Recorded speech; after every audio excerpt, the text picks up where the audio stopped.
Hello, কি হলো? কিছু বলছো না যে? কিছু না।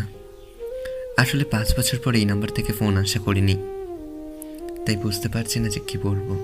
কয়েকদিন থেকেই তোমার কথা খুব মনে পড়ছিল, কিন্তু ফোন করার ঠিক সাহস পাচ্ছিলাম না। কাল থেকে তোমার কণ্ঠটা শোনার খুব ইচ্ছে করছিল, তাই আজ সাহস করে ফোনটা করলাম। কেমন আছো তুমি? কণ্ঠ শোনার কি আছে, জানোই তো, মানুষ বদলে যায় কিন্তু তাদের কণ্ঠ কখনো বদলায় না। আর কি, কেমন আছি? হুম, ভালো আছি। নিজেকে নিজের মতো করে নিয়ে ব্যস্ত আছি। জিজ্ঞেস করবে না আমি কেমন আছি? হুম, প্রয়োজন নেই। এই পৃথিবীতে এমন কিছু মানুষ আছে যারা সবসময় ভালো থাকে। তুমি হচ্ছ তাদের একজন। আমার কথা মনে পড়েনি তোমার? হ্যাঁ, পড়েছে, অনেক মনে পড়েছে। যখন দিনের পর দিন না খেয়ে থাকতাম তখন মনে পড়তো তুমি ঠিকমতো খাচ্ছ তো।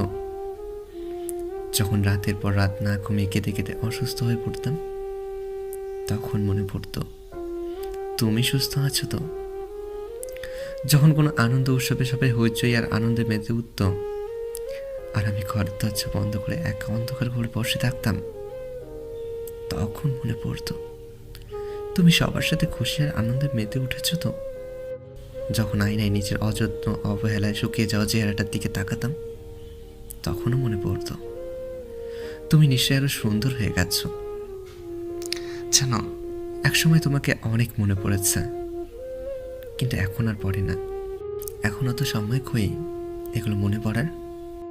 আমাকে কি ক্ষমা করা যায় না?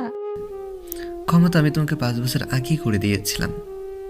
তোমায় ক্ষমা না করলে আমার মনে তোমার দেওয়া কষ্টগুলোর কথা কিভাবে শুকাতো বলো। আচ্ছা, এখন তাহলে রাখি। এখন আমার আকাশ দেখার সময়। প্রতিদিন রাতে এই সময় আমি আকাশ দেখি, আকাশের সাথেই কথা বলি। আকাশ কখনো আমার সাথে ছলনা করে না। প্রতি রাতে সে তারার ঝুলি নিয়ে আমার সামনে হাজির হয়। আমি কথা বলি আর সে চুপচাপ শোনে, একটু বিরক্ত হয় না। আজকে রাতে আকাশের সাথে কথা না বললে হয় না? আমাদের কথা থেকে আকাশের কথা খুব বেশি জরুরি। আপাতত তাই। আমার চরম অসহায়ত্ব আর একাকিত্বের সময়ে এই আকাশ আমায় সঙ্গ দিয়েছে। যে 5 বছর আমায় দূরে সরিয়ে রেখেছিল, তার জন্য আমি আমার 5 বছরের পাশে থাকা সঙ্গীকে দূরে সরিয়ে রাখতে পারবো না। আচ্ছা, আমি এখন যাব। রাতের আকাশ আমার জন্য অপেক্ষা করছে। আমি রাখছি।